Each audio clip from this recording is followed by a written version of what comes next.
What's up, people? Today, we're talking about some of the cool and awesome questions that I got from the Red Pill and the MGTOW communities, but I don't really want to do this now, right here in this place, so let's go here. So for the past year now, I've been posting a lot of videos on MGTOW, on the Red Pill, on men's rights in general, and by far the most vocal comments are from the MGTOW communities, which is actually getting to be really cool. Most of the times the comments are really hateful and angry because I'm generally critical of these groups, but hold that thought.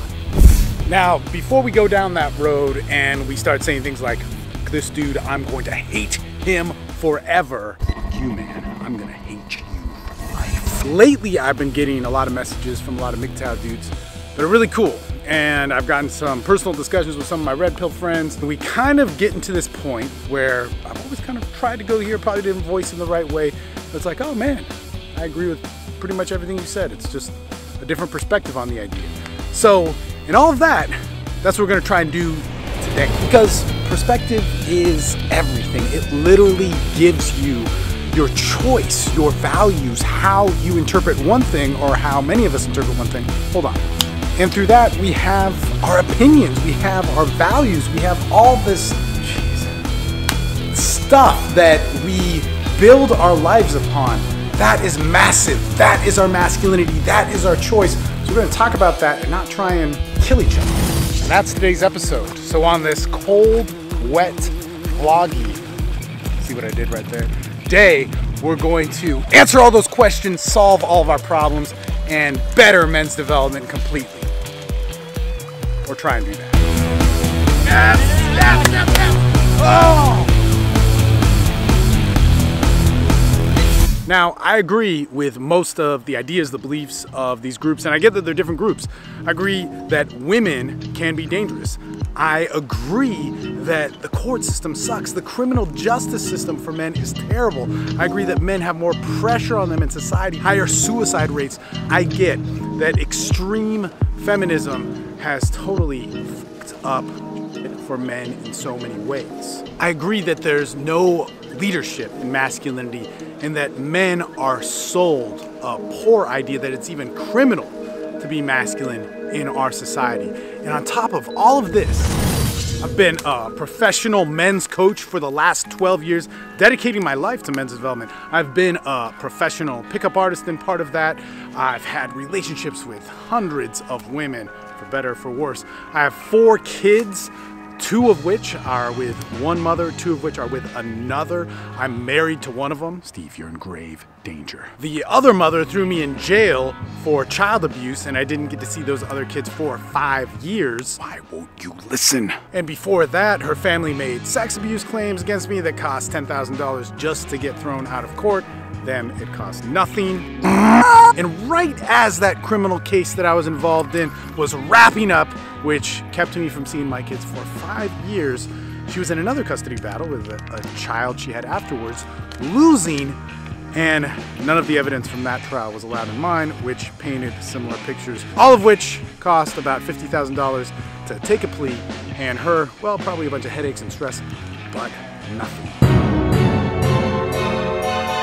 So I get that the court systems are screwed up. You can go into the judge, a mediator, whoever, with your story, your evidence, stuff that can be very compelling, and it just gets thrown out of court. Well, it seems like everything from her that makes your character bad screws you over. This system that we were supposed to trust in when a dispute between ourselves, our ex-wives, or whatever, a custody battle, can't be solved on our own, gets totally taken advantage of. It's wrong, it needs to change, and men and women need to do something about this.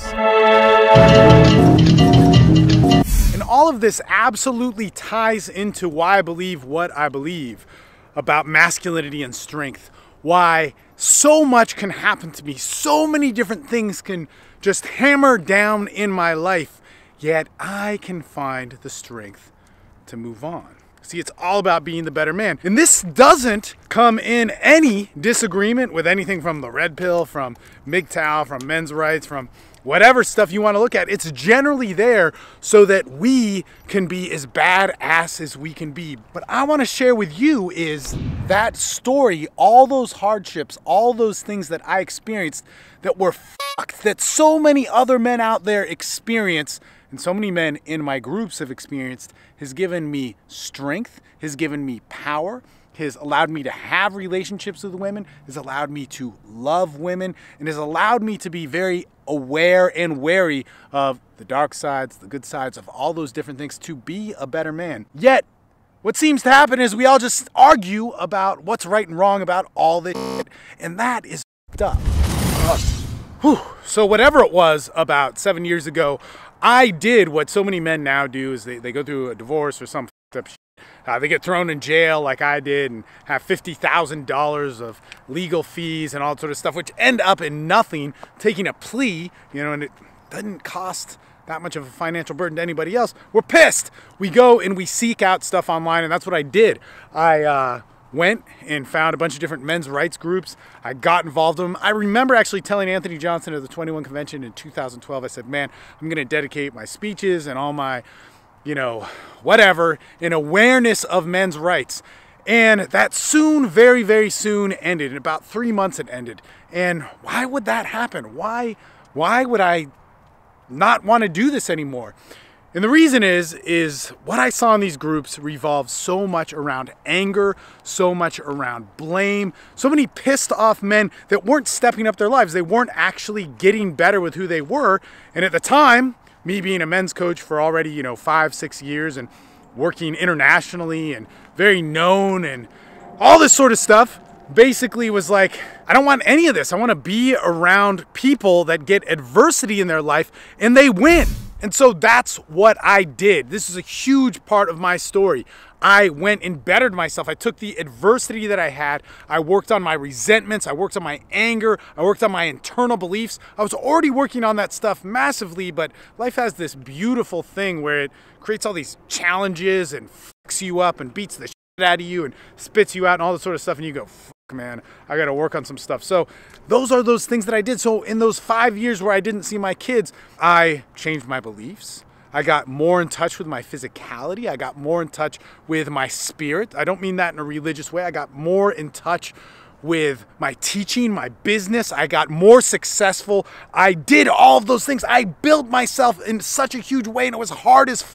And it could not have been done without the community of men that I also built, because in 2009, I started an online course that was international, where we as men held each other accountable to the highest standard. Not a Facebook group, not a Reddit forum, not something where we could just check in and be anonymous, but something, let's try not to fall there, where we got to know each other on a weekly basis, talked, interacted, met. It was international. There were people from Africa meeting up in London. People were meeting up in Australia and so on. And that was what held my together.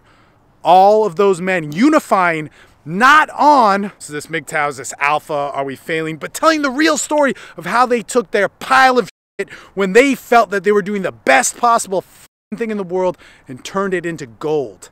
That is what saved my ass. And the coolest thing about all of this is that in that, I met my wife, who's one of the most amazing women in the world. She has to be in order to be my wife. I had 2 more kids, started another family, realized I could do it, took pride in myself and the world and my natural desires of what I had, passed on that message even more, became more successful as a coach. Here's the coolest part about it. In all that time, in that 5-year journey, I was strong. I was somebody that could stand on my own 2 feet. I knew the power within me, and it didn't have to be defined by anything outside of myself.